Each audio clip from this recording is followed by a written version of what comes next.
The Walking Dead is one of the most successful shows of all time. Spin-off, games, merchandise, etc. It is a multi-million-dollar property, and that is thanks mainly to two people: Robert Kirkman, the writer of the Walking Dead comic, and Frank Darabont, the original writer, director, and producer of the first season of The Walking Dead. Walking Dead TV show came about just because I guess Frank Darabont found the comic and decided to turn it into a TV show at some point, and contacted me and said, "Hey, would you be willing to do this?" And I've told this story a lot. I turned a lot of people down, and when Frank came in, he knew what the comic was and got that it was an emotional story about, characters, and that the zombies weren't the focus. And, I immediately found that he was, kind of a like-minded guy, and started entering into the discussions of, him turning it into a TV show. We originally sold it to NBC with him writing and directing the pilot. And I remember they read the script and they said, "This is great. Is there any way you could do it without zombies?" And so that quickly fell apart. But NBC was able to do some kind of a deal where they allowed Frank to shop the concept around to other networks. And so eventually, years passed. And I think Galen Hurd contacted Frank out of the blue and was like, I heard you have some kind of thing going on with Walking Dead or something. I really like that. I think I can get AMC interested in this." Who, in my opinion, made The Walking Dead become the successful franchise that it is. And that is clearly shown in The Walking Dead's first episode, Days Gone By.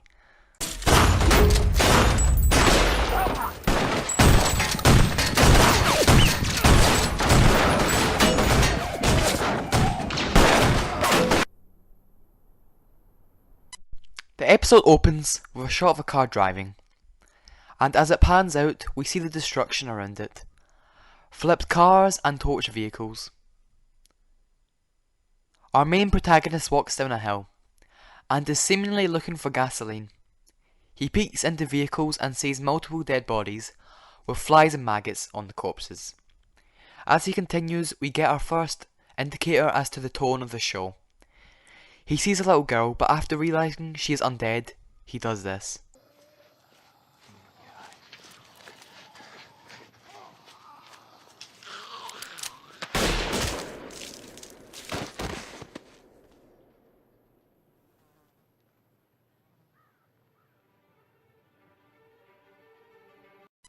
This immediately sets the tone of the show.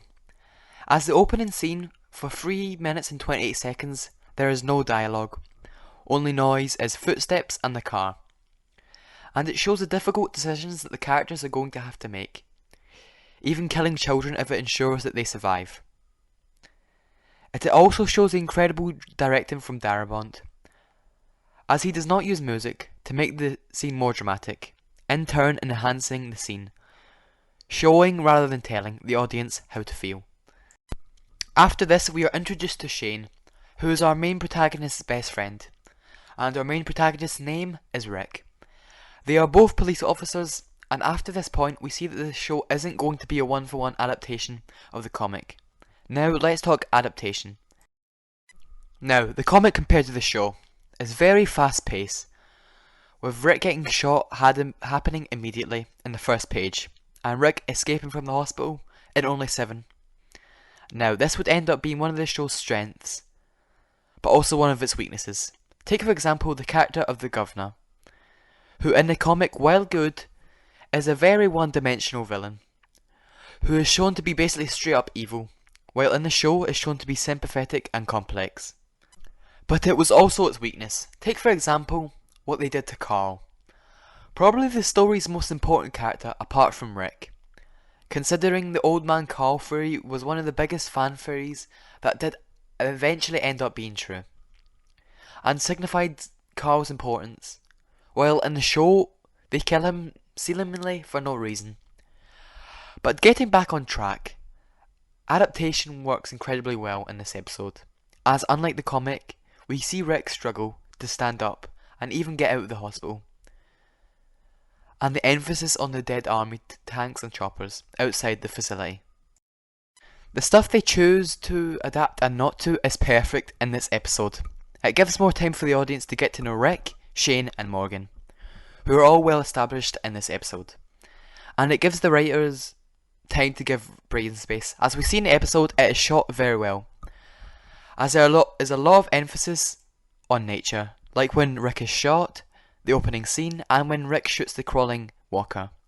He is surrounded by the trees, all perfectly captured by the show's cinematography. Now, the hospital scene is really good, as it shows the audience the fear and uncertainty that Rick has. The heavy breathing, sweating, brilliantly played by Andrew Lincoln. And we also see the show use audio music very well, especially when Rick exits the hospital.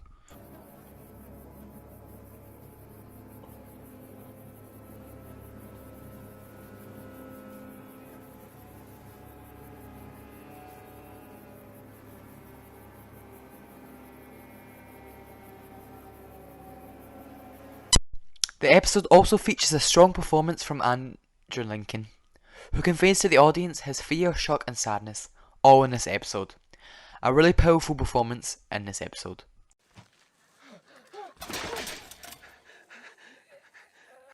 The episode also establishes the rules of the show, like not calling the zombies zombies, instead calling them walkers. If you are bitten by one of them, you will become one of them. A blow to the head will kill them. And that people will become hostile to outsiders, as shown when Rick is hit in the head by a shovel and tied to the bed. We also see Rick's character. He is ready to do what he has to survive, but is also shown as a good person. This is contrasted by Morgan refusing to shoot his wife, while Rick puts the crawler walker out of its misery. Also showing Rick killing one of his former officers, who was also a walker. Come on. Come on.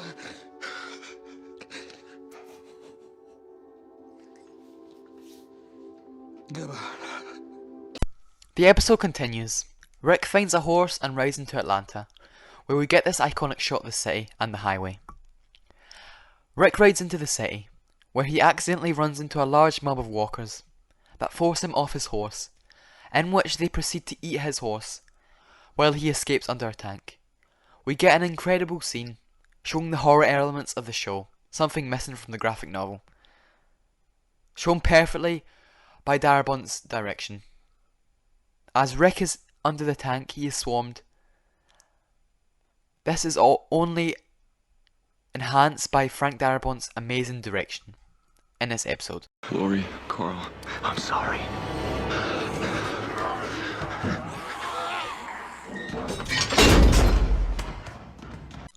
After, Rick gets stuck in a tank, where he shoots a walker soldier.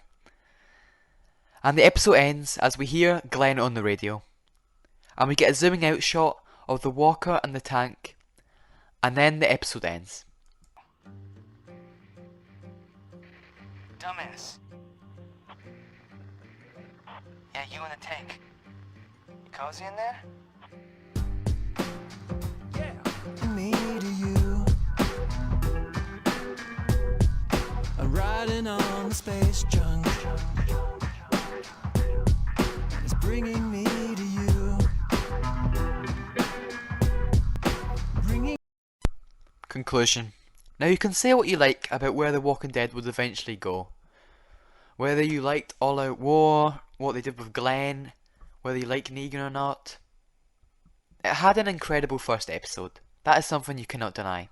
That solidified that this was a show worth watching and sticking with.